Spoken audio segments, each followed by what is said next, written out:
Hi, today I'm going to show you how to change aspect ratio in Shotcut. If you would like to do it, first we need to do is go to settings and then we need to go to video mode and select here custom. Now we need to go to add and you will see here this one window. I need to click yes here and now I change aspect ratio. I will type here 9 and here I will type 16. After that I click OK.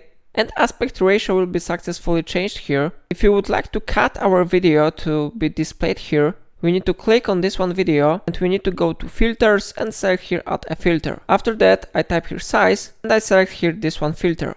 Size, position and rotate. Now we can change the dimensions of our video, so I will do it now. Maybe something like that and maybe something like that. Our video is being displayed now on this one aspect ratio. Of course, you can change position of this video, everything depends on your preferences and everything depends what you want to show on your video.